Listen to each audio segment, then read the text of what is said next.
I think what we need to do is not just look at the Trump presidency and compare it to the Biden presidency. I think what we really need to do to get a better view of this entire situation is to go back before the Trump administration and see if Donald Trump took a bad situation and turned it to what he calls the greatest economy in the history, not of our country, in the world. We have to see if he's telling the truth. So let's just look at this. When Obama took over in 2009, the crash of 2008 had just occurred. This was a major financial disaster known as the subprime mortgage crisis. The Great Recession had just occurred. So after a Republican president, we had an economic crash. So a Democrat president was elected with the mandate to clean up the mess and to help us get out of this economic condition and recover and then get on the offense on the economy. This is a very similar situation that the Biden administration was faced with when they came in 2021. But let's look at the Obama presidency again. Because there's a couple of things that Donald Trump wants to tout as being these huge accomplishments. I think it's important to actually look at the statistics. And so what this chart right here shows is a bar graph monthly from the years 2008 to 2019, spanning from the Obama years through to the Trump years. And this is where Trump takes over. Now, of these 106 consecutive months of job growth, Obama had 76 of those after recovering from the Great Recession in 2008 and 2009. If anybody should be talking about turning a bad situation into a great situation, it should be Obama. Donald Trump inherited a great economy that had already been on an uptrend for more than 6 years prior to him coming in. Unemployment, which had peaked during the Great Recession, had come all the way down half of what it was when it was at its peak. And it continued that downward trajectory when Trump comes into office. So again, looking at job growth after the Great Recession, when we look at unemployment, and it was at its height right after the Great Recession, and it continued down, and then into the Trump presidency, continued down. Can you tell me where Trump took a bad situation and created the greatest economy the world has ever seen? You see, when people keep repeating something over and over and over again. Well, Donald Trump had the greatest economy. Donald Trump had the greatest economy. I can think off the top of my head of a few economies here in America that were way better than Donald Trump's. We can go to the 90s. Bill Clinton's economy was way better than Trump's. And of course, we have the 1980s under President Ronald Reagan. Look at the difference between jobs created.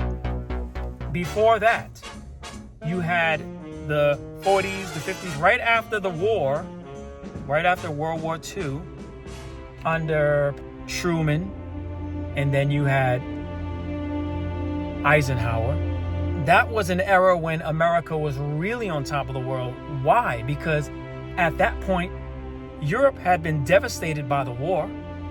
So the only true economic market in the world was the United States. So they were the manufacturers of the world. They had just established the dollar as the world's reserve currency. They were on top of the world, maybe at the highest height that America has ever experienced. And Donald Trump wants you to believe that in 2017 through 2019, we had the greatest economy in the history, not of our country, in the world. What about the 20s under Calvin Coolidge, when the roaring 20s saw unprecedented growth? In the 1920s, the American economy grew by 42%. And after World War I, this was the first time America had seen itself as a global power.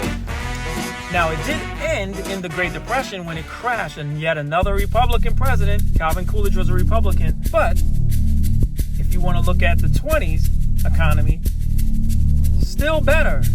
He wants you to just look at 3 years of his 4-year term. In the first 3 years, he continued the progress that Obama had already set for him. You can look at the stats on this. You can be blind to it if you want.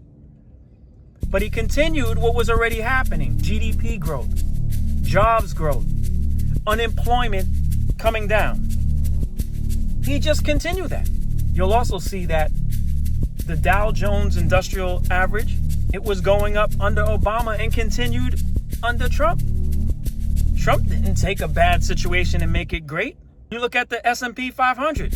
It was down when Obama came in and continued up right through the first 3 years of the Trump presidency. The truth of the matter is that Donald Trump didn't do anything special to make the economy great. And then the COVID pandemic comes in, and guess what? Another crash to the economy under a Republican president that is followed by a Democrat president who's tasked with the job of cleaning it up. And while that president is cleaning up the mess that was left by the Republican president, you have people who do not know what the hell is going on saying to the person who's trying to clean up the mess, "You're the worst fireman ever!" Biden was trying to put out the fire. You guys want to put the arsonist back in control so that he can burn down the damn economy again.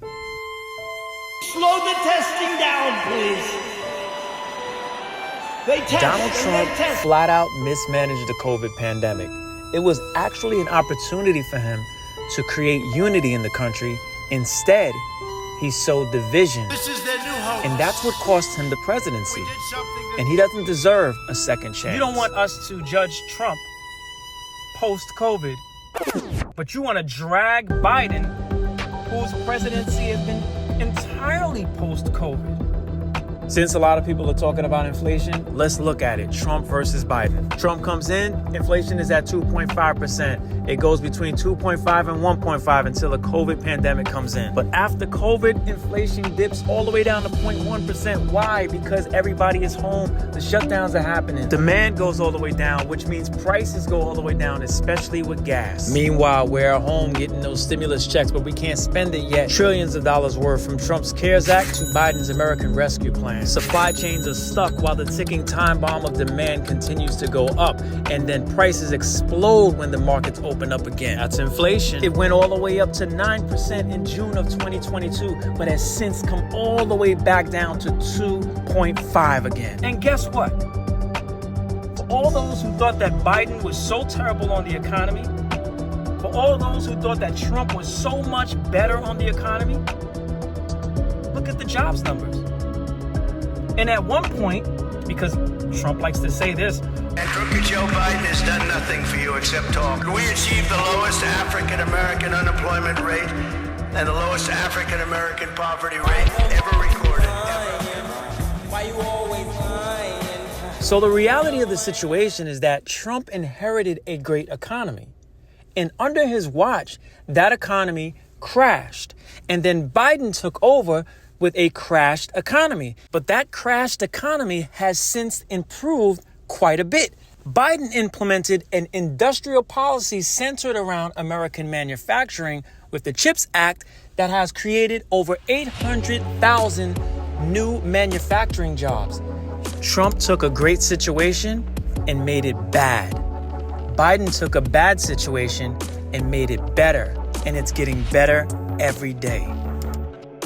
So after 4 years of a Biden presidency, America is better off today than they were when Trump left office. Think about that. And you said, I don't like the way he is. I don't like his behavior. I don't like his misogyny. He may even be a racist, but he was good on the economy. No way. He's not good on the economy. What do you have left? You have nothing. You have nothing left. He's not better on the economy. He's not. He's really not. I'm gonna end it right there. So just in case everybody has a hazy memory, he didn't do nothing except those big tax cuts. And the reason some people think, well, I don't know, I remember that economy when he first came in being pretty good. Yeah, it was pretty good because it was my economy.